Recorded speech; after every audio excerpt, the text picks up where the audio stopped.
আমার ভেতরের আলো, প্রকাশ, যেটার প্রয়োজন তো প্রতিদিনই রয়েছে। কিন্তু একটা বিশেষ দিনে তার চাহিদা ভারতবর্ষের সবার মনের মধ্যে অনেক বেশি তীব্র গতিতে বেড়ে যায়।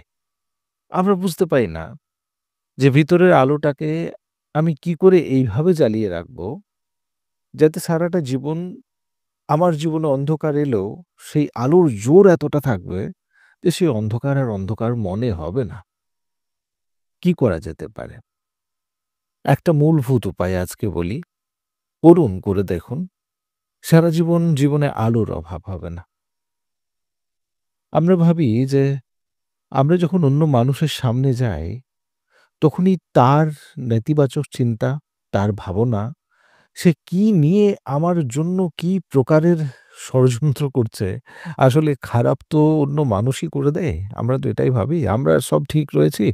অন্য মানুষের সম্পর্কে গেলে আমরা একটু খারাপ হয়ে যাই। আমাদের একটু কুনজর লেগে যায় বা আমার জীবনের যে পথে যত রকমের বাধা রয়েছে, সেই মানুষগুলো সৃষ্টি করে দেয়।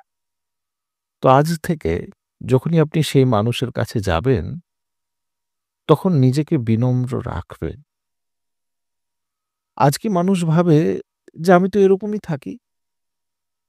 কিন্তু হয় কি যে আপনি কোনো বিশেষ সময়ে কিছু বিশেষ দিনক্ষণে কিছু বিশেষ জায়গাতে নিজেকে বিনম্র রাখার একটা বিফল চেষ্টা করেন।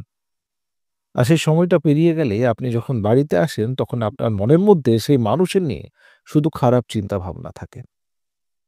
আমি বলছি বিনম্র থাকবেন।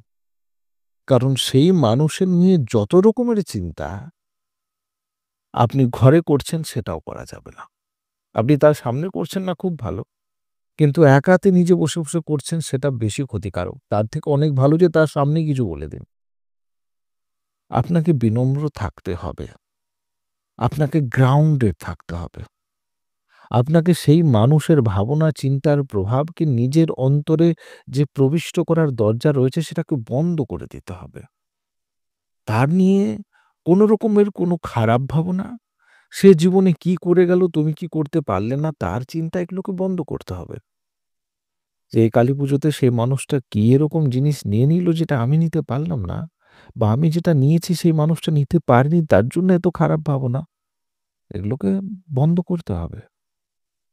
যদি প্রত্যেকবার মানুষ এটাকে শুধু মনের মধ্যে স্মরণ করতে পারে, এটা যদি চালাতে পারে যে না, আমি কিন্তু অন্য মানুষের কার্যকলাপগুলোকে দেখে নিজের পথ থেকে ভ্রষ্ট হব না, তাহলে সেই মানুষের জীবনে আলোর অভাব কখনো থাকবে না। তার জীবনে সবসময় আলো থাকবে। বাবা লোকনাথ মহাযোগী অন্তর্গুরু বলছেন যে আলোর অভাব সেই মানুষেরই হয় যে অন্য মানুষের মধ্যে নিজের আলো খুঁজতে যায়। তার ভিতরেই যে আলো রয়েছে সেটা সে দেখতে পারে না। আশা করছি জিনিসটি বুঝতে পেরেছেন, নিজের জীবনে এপ্লাই করবেন। আমি এরকমই ভিডিও করি যেটা আজকে এই মুহূর্তে আপনার প্রয়োজন রয়েছে। যদি ভালো লেগেছে তো অবশ্যই সেই মানুষগুলোর কাছে পৌঁছান যাদের আলোর প্রয়োজন রয়েছে।